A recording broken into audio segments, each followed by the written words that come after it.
Hi friends, మరి ఈరోజు మన వీడియోలో కల్కి మూవీకి సంబంధించినటువంటి ఒక సూపర్ హిట్ సీన్ గురించి అయితే చెప్పబోతున్నాను అనమాట. సో మరి ఈ మూవీలో మరి కల్కి మూవీ అనేది సూపర్ హిట్ టాక్తో అయితే దూసుకెళ్ళిపోతుంది కదా. ఈ మూవీని మహాభారతం బ్యాక్డ్రాప్లో అయితే తెరకెక్కించినట్టు మనందరికీ తెలుసు కదా. మరి ఈ మూవీలో స్టార్టింగే మరి అశ్వత్థామ క్యారెక్టరైజేషన్ గురించి అయితే చెప్తూ ఉంటారు. అశ్వత్థామని శ్రీకృష్ణ పరమాత్మ శపించడంతో మహాభారత యుద్ధంలో అశ్వత్థాముడు మరి పాండవులను చంపేందుకు ఒక అస్త్రాన్ని ప్రయోగిస్తే అది కడుపులో ఉన్న బిడ్డను కూడా చంపడంతో శ్రీకృష్ణ పరమాత్మ మరి విధంగా అశ్వత్థామతోటి యుద్ధం చేసి అశ్వత్థామని అయితే శ్రీకృష్ణ పరమాత్మ అయితే శపించడం జరుగుతుంది. మరి ఇలాంటి సన్నివేశంతో మొదలైనటువంటి ఈ యొక్క మూవీలో అద్భుతమైనటువంటి మహాభారతానికి సంబంధించినటువంటి సీన్స్ ఎన్నో ఉన్నాయి. మరి ఆ సీన్స్లో భాగంగానే నేను ఒక సరికొత్త సీన్ గురించి మరి గూస్ బంప్స్ తప్పించే సీన్ గురించే చెప్పబోతున్నాను. సో మరి ఎవరైనా కనుక ఫస్ట్ టైం మన ఛానల్ చూస్తున్నట్లయితే కనుక సబ్స్క్రైబ్ చేసుకుని పక్కనే ఉన్న బెల్ ఐకాన్ అయితే క్లిక్ చేసేయండి. మా ఛానల్ చూస్తున్నారు కానీ సబ్స్క్రైబ్ చేసుకోవట్లేదు. అలాగే ఈ వీడియోని లైక్ చేయండి. మీరు లైక్ చేయడం వల్ల నేను మరిన్ని వీడియోస్ చేయగలుగుతాను. ఈ వీడియోని స్కిప్ చేయకుండా చివరి వరకు చూడడానికి ట్రై చేయండి. మరి కల్కి మూవీ గురించి తెలుసుకుంటే కనుక సూపర్ హిట్ సక్సెస్తో దూసుకుపోతున్నటువంటి కల్కి మూవీలో మహాభారతానికి సంబంధించినటువంటి బ్యాక్ డ్రాప్స్ అయితే ఎన్నో ఉన్నాయన్నమాట. ఈ మూవీ మొత్తాన్ని కూడా మహాభారతానికి సంబంధించినటువంటి మరి సంఘటనలతోటైతే ఈ మూవీని అయితే స్టార్ట్ చేయడం జరిగింది. మహాభారత యుద్ధాన్ని చూపిస్తూ కూడా మరి ఈ మూవీని అయితే ఉండడం జరిగింది.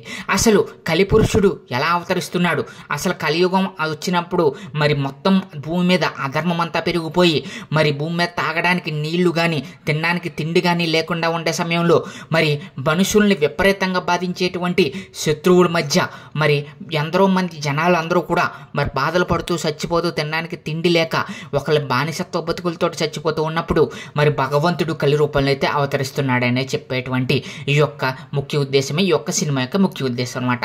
మరి దీనికి మహాభారతాన్ని బ్యాక్ డ్రాప్గా తీసుకుని అయితే సినిమాని ముందుకు తీసుకెళ్ళడం జరిగింది. అసలు దీపికా పడుకొని క్యారెక్టరైజేషన్ అయితే ఒక రేంజ్లో అయితే ఉంటుంది. ఆమె నిజంగానే ప్రెగ్నెంట్, కానీ ఈ మూవీలో ప్రెగ్నెంట్ అయ్యి ఉండి కూడా ఎంతో అద్భుతమైనటువంటి సన్నివేశాలు ఎలా చేసిందా, అటువంటి గూస్ బంప్స్ రప్పించే సన్నివేశాలు ఎలా చేసిందా అనేది అందరినీ కూడా ఆశ్చర్యానికి గురి చేస్తూ ఉంటుంది. అసలు ఆ సీన్లో ఏముంది, ఆ సీన్కి వచ్చేసరికి మరి మన ప్రభాస్ వచ్చేసి మరి అశ్వత్థామతో యుద్ధం చేస్తూ ఉంటాడు. అశ్వత్థామ ఎవరు అంటే కనుక మరి అమితాబ్ బచ్చన్ అనమాట. అమితాబ్ బచ్చన్కి అశ్వత్థాముడైనటువంటి మరి మన యొక్క అమితాబ్ బచ్చన్కి ప్రభాస్కి వచ్చేటువంటి యుద్ధ సన్నివేశాలు అనేవి ఈ మూవీలో ఒక సూపర్ హిట్ హైలైట్గా అయితే నిలుస్తాయి అన్నమాట. అశ్వత్థామ ఒక్కడే అక్కడుపులో ఉన్నటువంటి మరి బిడ్డను కాపాడగలడు.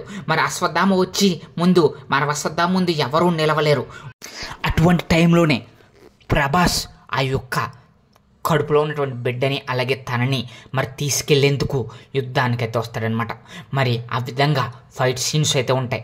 అద్భుతమైనటువంటి ఫైట్ సీన్స్లో మరి ప్రభాస్కి అలాగే మరి ఆ యొక్క అమితాబ్ బచ్చన్కి అశ్వత్థామ క్యారెక్టరైజేషన్ నటించినటువంటి అమితాబ్ బచ్చన్కి ఉన్నటువంటి ఆ యొక్క యుద్ధ సన్నివేశాలు అనేవి ఎంతో అద్భుతంగా అయితే ఉంటాయన్నమాట.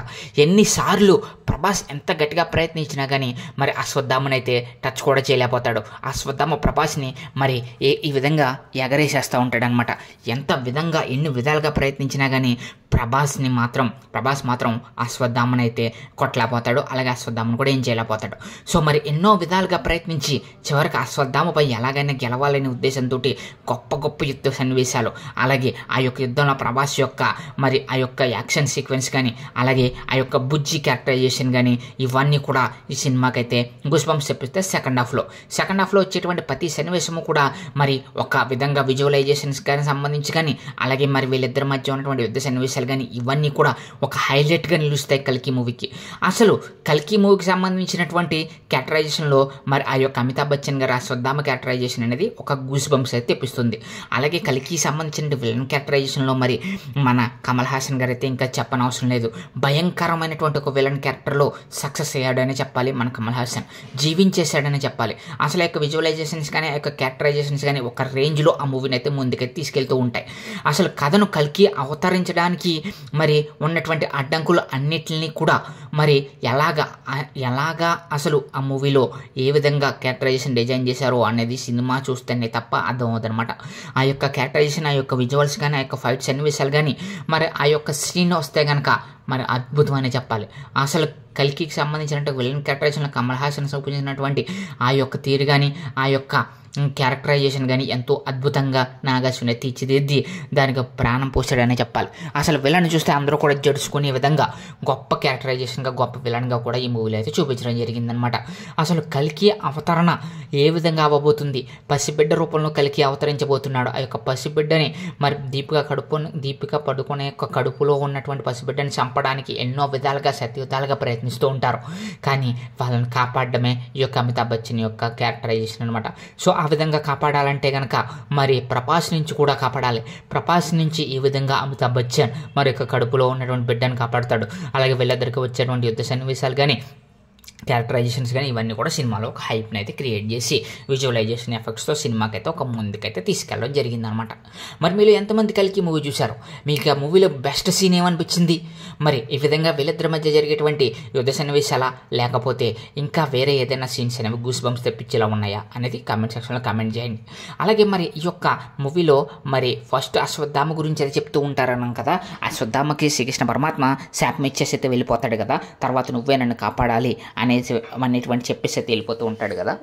మరి ఈ విధంగా ప్రభాస్ కల్కిలో ఉన్నటువంటి భైరవ క్యారెక్టరైజేషన్ తోటి ఉన్నటువంటి ప్రభాస్ డబ్బుల కోసం అంటే యూనిట్స్ కోసం, అలాగే అక్కడ ఉన్నటువంటి కాంప్లెక్స్లోకి ఎంట్రీ అవ్వాలనే ఉద్దేశంతో దీపికా పడుకుని పట్టుకుంటే వాళ్ళు కాంప్లెక్స్లోకి ఎంట్రీ ఇస్తారనే ఉద్దేశంతో దీపికా పడుకుని ఎలాగైనా సరే పట్టుకోవాలని శత విధాల ప్రయత్నం చేస్తాడు. చివరికి శంబాల నగరాన్ని కూడా చేరుకుంటాడు.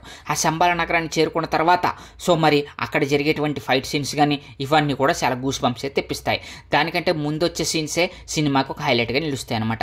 శంబాల నగరం అసలు ఏ విధంగా నిర్మించబడింది, అసలు శంబాల నగరంకి సంబంధించినటువంటి వీడియోస్ కావాలనుకుంటే కనుక నీకు నెక్స్ట్ వీడియోలో నేను శంబాల నగరం గురించి అయితే చెప్పబోతున్నాను.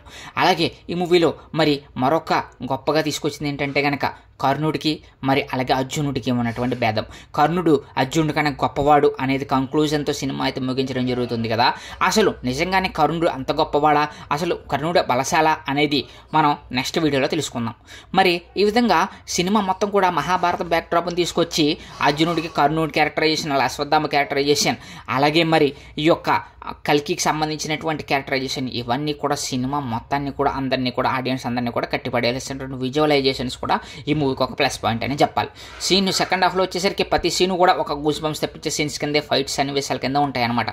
మొత్తం సినిమా చూసుకుంటే కనుక ఓవరాల్గా మూవీని ఒక గొప్పగా డిజైన్ చేసి ఒక గొప్ప అద్భుతంగా మరి ఈ మూవీని అయితే డిజైన్ చేసి మహాభారతాన్ని మళ్ళీ మనందరి చేత ఆలోచింపజేసే విధంగా ఈ మూవీని అయితే తీశారు. అసలు ఏది నిజం, ప్రతి ఒక్క క్యారెక్టరైజేషన్ గురించి మహాభారతంలో ఉన్న ప్రతి క్యారెక్టర్ గురించి కూడా ఈ మూవీస్లో మనం తెలుసుకోవాలనుకునే ఆతృత అయితే ఈ మూవీ చూస్తే కలుగుతుంది అనమాట. కృష్ణుడు ఎందుకు అలా చేశాడు, అసలు అశ్వత్థామ ఎందుకు పాండవుల పక్షపాతి అయ్యాడు, అలాగే అశ్వత్థామకి శ్రీకృష్ణుడికి మధ్య యుద్ధం ఎందుకు వచ్చింది, అసలు మహాభారతం మొత్తాన్ని కూడా మనందరం కూడా తెలుసుకోవాలనే ఆశ ఈ మూవీకి తెలిస్తే కలుగుతుందనమాట.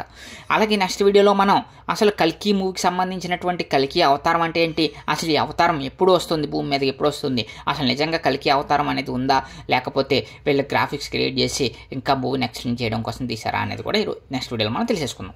సో ఇది ఫ్రెండ్స్ ఈరోజు మన వీడియో. ఈ వీడియో మీకు నచ్చినట్లయితే మా ఛానల్ సబ్స్క్రైబ్ చేసుకొని పక్కన ఉన్న బెల్ ఐకాన్ అయితే క్లిక్ చేసేయండి. Thank you friends, thank you so much.